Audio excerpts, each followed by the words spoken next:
Our final keynote speaker will share her knowledge and experience about how implementation and improvement research can be mobilized to increase the success of AI implementation in healthcare. So welcome to the stage, Petra Svedberg, Professor of Nursing and Director at the Center of Research on Welfare, Health and Sports at Halmstad University. Thank you very much. So, now I should see if my PowerPoint is going to be shared.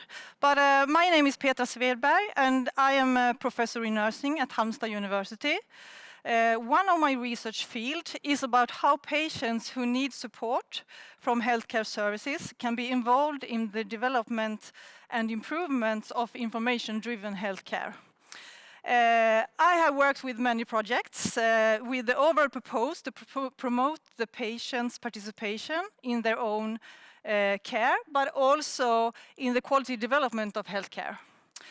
I am also a project leader in one work packages in the information-driven healthcare that is founded by Vinnova as a part of the National Vision-Driven Healthcare Program that both Matthias and Marcus talked about earlier this day. In that project, we are working with the implementation issues in relation to AI in healthcare.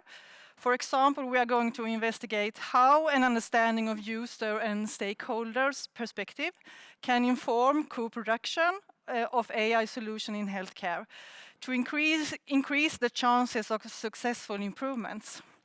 We are also going to investigate what are the challenges when implementing AI in practice. We are working with two different cases, one in emergency care and one in mental health care in relation to that project. And the overall purpose for that work packages is to establish the best practice guidelines. See if we are coming there. But today, I'm not going to talk about that project because that project are just in the beginning. So I hope to return to that project at another time. Today, I'm going to talk about a research project that I have done for a couple of years in collaboration with both users and stakeholders at the region. And the project is focusing on co-production with children in healthcare. Both Anna Nergård from God och nära vård and Jakob Wenzer, the patient advocate, talked about the importance of involving patients in order to move to a more person-centered care. But then we need to first ask ourselves the question, why is co-production a potentially better way to work with? There are a lot of arguments that support a shift to more co-production. For example, it is described that effective co-production leads to higher personalized care and more accurate treatment recommendation and also targeted interventions. It also enables patients to increase their resilience or empowerment and autonomy and lead to that they are more satisfied with the care that they receive. There are also some arguments that co-production is time-saving and economically efficient. For example, there are an increased evidence of co-production when using patient-report outcomes in order to facilitate person-centered care. And here, the care in relation to rheumatology and oncology care has been good.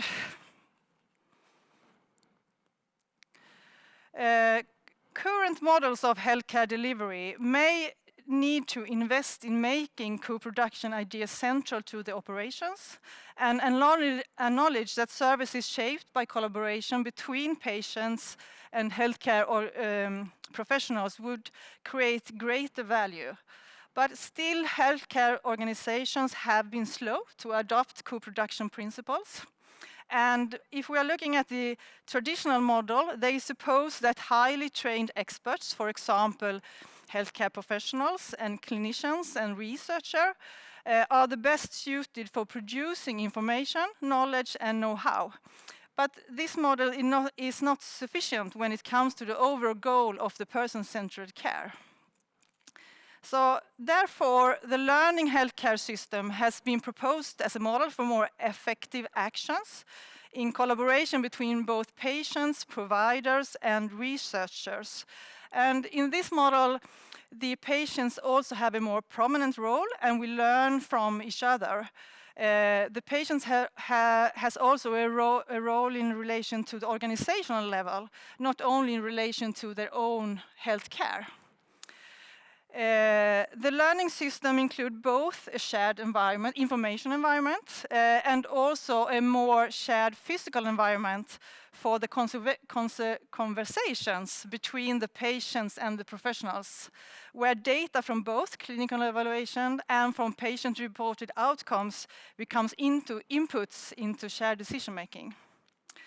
And when we are talking about information-driven healthcare, I think it's important to not only think that it is about to capture and analyze clinical data to improve patient care and our clinical services. We also need to investigate and understand what data is important to capture from a patient perspective. What is high quality data when we are doing this analysis? And how could data from both the patients and professionals contribute to better decisions? Now I'm going to talk about the innovation and research project that we have worked with together with the region of Skåne and Halland. And that's a project, how can, the question we asked us was, how can young patients who need support from healthcare services be included in the development of and improvements of information-driven healthcare? The needs for this project were identified by both the users, the children, and also the stakeholders in healthcare. And they have a need to develop both knowledge and also innovations that meet the requirement of children's participation in care. So today, when we are looking at patient-generated data, the patient-generated data as a basis for the dialogue and decisions is almost non-existent when the patient is a child, because today the parents usually express the children's needs, and even though we in research know today that there are poor correspondence between how children assess their own situation and health and how the parents assess the children's situation and health. So there are currently no methods where children in healthcare can independently, that's important, communicate their needs, experiences, and preferences in relation to the health and life situation. So the research question that we asked us and defined together with our stakeholders was, how can children's generated data be a basis for the dialogue and decisions in healthcare? And how can advances in digital technology facilitate person-centered care and provide a mechanism for children to give their professionals essential information? We work together with children, both to understand what patient-reported data that was important for them to express, and also to understand how they wanted to express their perspectives in a digital service as a facilitator for the upcoming dialogue between them and their professionals. We worked with user-centered design, where we first had a lot of interviews with children. We had also a lot of interviews with parents and different professionals in order to understand their needs. And in relation to the professionals, we also asked them a lot about their perspectives about needed strategies and methods for implementation. Then we had a generation phase with a lot of workshops together with children. And I should also say that this was children with different diseases, but also with different I forgot the name, disabilities. So during the interviews and workshops, we needed to have a lot of different tools to promote children's opportunities to express themselves. So for example, we used questions areas. They could talk about what important areas they want to express in their lives. We have image support. They draw a lot. They created personas. We used scenarios and have a usability test a little bit later. And after that, we have an evaluation phase where we have implemented the tool in practice. But I should also say that this is not linear, because this is an iterative process that go back and forth. So now I'm going to show you, I hope this will work. I'm going to show you the tool where children can self-report and communicate their experiences in a playful way. Yeah, it's work. The child can travel between different planets that represent different environments. For example, school, here you are at home, and leisure and hospital. They answer questions by pressing on different smileys, from no problem to much problem, and from always to never. And for example, you have questions about, can you eat and drink by yourselves? And now you are in the bedroom, and here you have, do you have any problems with falling asleep? Do you have any friends who cares about you? Now you are in the school. Do you have problems concentrating you in school?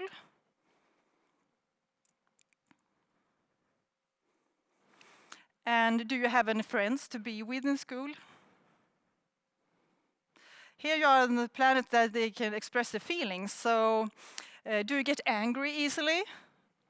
And do you feel alone? So after they have answered all the questions in this tool, digital tool, these are presented in a report which the staff and the child then could talk about and have as a base for the decisions.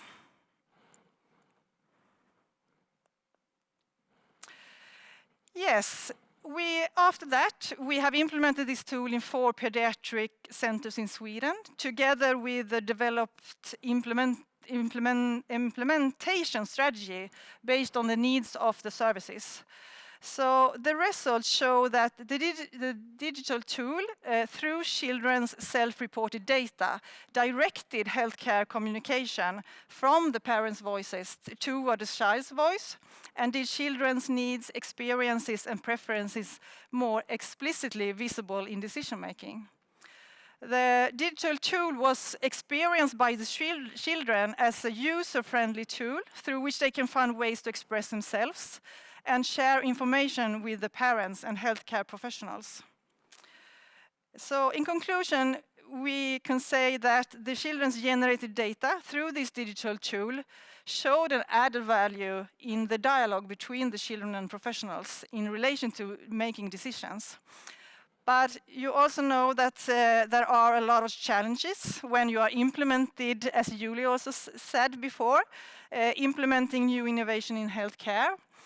And in our case, some issues, I want to highlight some issues. So, for example, this initiative was done by healthcare professionals. They wanted to change the way of working with the children, and that was a really good thing. There was a bottom-up perspective. But the difficulties with that was also that the management at the unit was not so included in every phase of the process, and that led to that there was difficulties in implementing the tool in the whole organization. Another challenge that we saw was the fact that there are really fast changes in healthcare. For example, we could see that there are a lot of engaged staff that are leaving. That are new prioritization of working methods in healthcare. And that must be taking place right now. So sometimes our project or the implementation of this innovation was set aside. And the emergency in the daily care was also give the first priority, of course. But we could also see that some key factors for successful implementation was that there were an alignment of the solution and the implementation strategy with the values and goals of the organization. That healthcare professionals believes in the usefulness and usability of the solution was very important for success. And also that healthcare professionals had a willingness to change their professional role when they implemented a new innovation.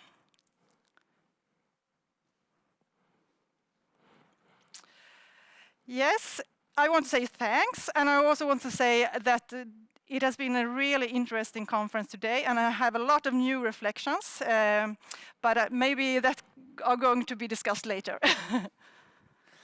Thank you so much, Petra.